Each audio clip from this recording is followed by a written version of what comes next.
આજે આપણે એક એવી ગાથાની વાત કરીશું જે વીરતા, બલિદાન અને અડગ સ્વાભિમાનની છે. આ કહાણી એક એવા રાજાની છે જેમણે સત્તા સામે ઝૂકવાનો સાફ ઇનકાર કરી દીધો અને પસંદ કર્યો સંઘર્ષનો માર્ગ.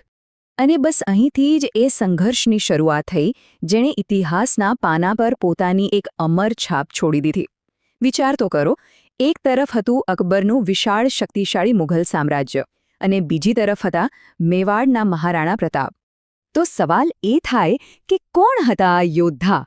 એવું તો શું હતું એમનામાં કે ઇતિહાસ આજે પણ એમને મેવાડના સિંહ તરીકે ઓળખે છે? ચાલો, એમની આખી ગાથાને સમજવા માટે આપણે એમના જીવનની શરૂઆતથી જ વાત કરીએ. એમનો જન્મ થયો હતો 9 મે 1540ના રોજ કુંભલગઢના ભવ્ય કિલ્લામાં.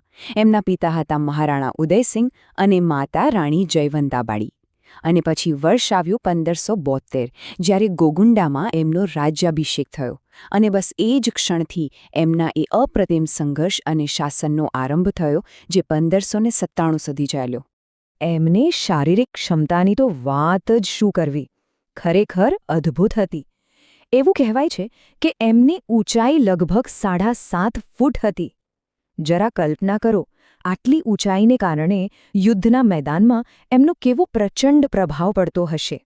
અને વાત ખાલી ઊંચાઈની નથી, એમનો ભાલો જ 80 કિલોગ્રામનો હતો. વિચાર તો કરી જો, આટલા ભારે ભાલાથી લડવા માટે કેવી અસાધારણ તાકાત અને શક્તિની જરૂર પડતી હશે. તો ચાલો હવે વાત કરીએ એ યુદ્ધની જેણે મહારાણા પ્રતાપની આ ગાથાને હંમેશા માટે અમર કરી દીધી. હલ્દી ઘાટીનું યુદ્ધ. આ માત્ર એક હાર-જીતની લડાઈ નહોતી. ના, આ તો સ્વાભિમાન માટેના એક લાંબા, અડગ સંઘર્ષની શરૂઆત હતી. તો વર્ષ હતું 1576. મેદાનમાં બે પક્ષો આમને સામને હતા. એક તરફ હતા મહારાણા પ્રતાપ, જે મેવાડની આઝાદી અને પોતાના આત્મસન્માન માટે લડી રહ્યા હતા. અને બીજી તરફ હતા અકબરના સેનાપતિ માનસિંહ, જેમનો હેતુ હતો મુઘલ સામ્રાજ્યનો વિસ્તાર કરવો. એટલે કે આ લડાઈ માત્ર બે સેનાઓ વચ્ચે નહોતી, બે વિચારધારાઓ વચ્ચે હતી. અને એક વાત આપણે સમજવી પડશે, મહારાણા પ્રતાપનું સૈન્ય મુઘલોની વિશાળ સેનાની સામે ઘણું જ નાનું હતું. પણ એમનો જે જુસ્સો હતો, જે હિંમત હતી, એ વાત સાબિત કરી રહી હતી કે યુદ્ધ ફક્ત સૈનિકોની સંખ્યાથી નહીં, પણ સંકલ્પના બળથી લડાય છે. આ જ યુદ્ધમાં આપણને વફાદારીનું એક એવું ઉદાહરણ જોવા મળે છે, જે ભાગ્યે જ ક્યાંય જોવા મળે. એમના પ્રિય ઘોડા ચેતકની વાત છે. પોતે ગંભીર રીતે ઘાયલ હોવા છતાં ચેતક પોતાના સ્વામી મહારાણાને યુદ્ધના મેદાનમાંથી સુરક્ષિત જગ્યાએ લઈ ગયો અને એમને બચાવીને એણે પોતાના પ્રાણ ત્યાગી દીધા. આ સ્વામી ભક્તિની કહાણી ઇતિહાસમાં હંમેશા માટે અમર થઈ ગઈ. હલ્દી ઘાટીના યુદ્ધ પછી મહારાણા પ્રતાપે પોતાના કિલ્લાઓ ગુમાવ્યા. એવું લાગી શકે કે અહીં બધું સમાપ્ત થઈ ગયું, પણ ના, આ અંત નહોતો. અહીંથી તો એમના જીવનનો એક નવો અને કદાચ સૌથી કઠોર અને ત્યાગથી ભરેલો અધ્યાય શરૂ થયો. જુઓ, હાર માનીને બેસી જવું એ એમના સ્વભાવમાં જ નહોતું. એટલે કિલ્લા ગુમાવ્યા પછી એમણે પોતાની રણનીતિ જ બદલી નાખી.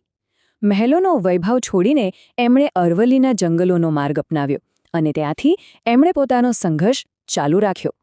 આ એક નવા પ્રકારના યુદ્ધની શરૂઆત હતી. અને જંગલમાં આ સંઘર્ષ કોઈ સામાન્ય નહોતો. એમણે એક ભીષણ પ્રતિજ્ઞા લીધી. એમણે નક્કી કર્યું કે જ્યાં સુધી મેવાડ મોગલોથી આઝાદ ન થાય, ત્યાં સુધી એ સોના ચાંદીના વાસણોમાં નહીં, પણ પાંદડા પર ભોજન કરશે. ગાદલા પર નહીં, પણ જમીન પર સૂશે. અને મહેલોમાં નહીં, પણ જંગલમાં જ રહેશે. આ ત્યાગ એમના અડગ નિશ્ચયનું સૌથી મોટું પ્રતીક છે. હવે જંગલમાં રહીને એમણે યુદ્ધની એક નવી જ પદ્ધતિ અપનાવી, જેને આપણે છાપામાર યુદ્ધ કે ગિરિલ્લા વોરફેર કહીએ છીએ. એમને શું કર્યું? એમણે સ્થાનિક ભીલ સમુદાયને સંગઠિત કર્યા, પોતાની સેના બનાવી અને પછી અરવલ્લીની પહાડીઓનો પૂરો લાભ ઉઠાવીને મુઘલ છાવણીઓ પર ઓચિંતા હુમલા કરવાનું શરૂ કરી દીધું. આ એમની રણનીતિ કુશળતાનો ઉત્તમ નમૂનો છે.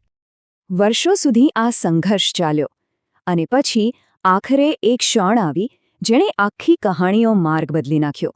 હવે આપણે વાત કરીશું દિવેરના યુદ્ધની. આ યુદ્ધ મહારાણા પ્રતાપના ભવ્ય પુનરાગમન એટલે કે ગ્રેન્ડ કમબેક તરીકે ઇતિહાસમાં નોંધાયેલું છે. આ વિજય સહેલો નહોતો. એની પાછળ વર્ષોની મહેનત હતી. જો 1576માં હલ્દી ઘાટીથી સંઘર્ષની શરૂઆત થઈ, ત્યારથી લઈને 1582 સુધી એટલે કે લગભગ 6 વર્ષ સુધી પહાડોમાંથી સતત છાપામાર યુદ્ધ ચાલતું રહ્યું અને અંતે 1582માં દિવેરના મેદાનમાં એમને એક નિર્ણાયક અને મોટી જીત મળી. આ જીત કેટલી મોટી હતી એનો અંદાજ એ વાત પરથી લગાવી શકાય કે પ્રખ્યાત ઇતિહાસકાર જેમ્સ ટોડે આ યુદ્ધને મેવાડનું મેરેથોન કહ્યું. મતલબ કે આ કોઈ નાની સૂની લડાઈ નહોતી. આ એક એવો વિજય હતો જેણે મેવાડના ઇતિહાસની દિશા જ બદલી નાખી. અને આટલા વર્ષોનો સંઘર્ષ વ્યર્થ ન ગયો. આ ભવ્ય વિજય પછી મહારાણા પ્રતાપે ચિત્તોડગઢ અને માંડલગઢને છોડીને લગભગ આખું મેવાડ પાછું મેળવી લીધું.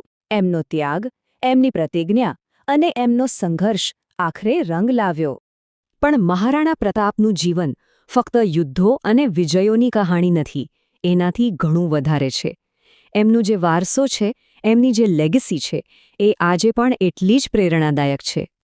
આની સૌથી રસપ્રદ વાત તો એ છે કે એમની બહાદુરી એટલી પ્રખ્યાત હતી કે એમના સૌથી મોટા વિરોધી ખુદ સમ્રાટ અકબર પણ એમના શૌર્યના વખાણ કરતા હતા. જરા વિચારો, જ્યારે તમારો દુશ્મન પણ તમારું સન્માન કરે ત્યારે તમારું વ્યક્તિત્વ કેવું હશે. તો આખરે આપણે મહારાણા પ્રતાપને કઈ રીતે યાદ કરીએ? એ માત્ર એક રાજા નહોતા, એ તો અત્યાચાર સામે ઊભા રહેવાની હિંમતનું પ્રતીક છે.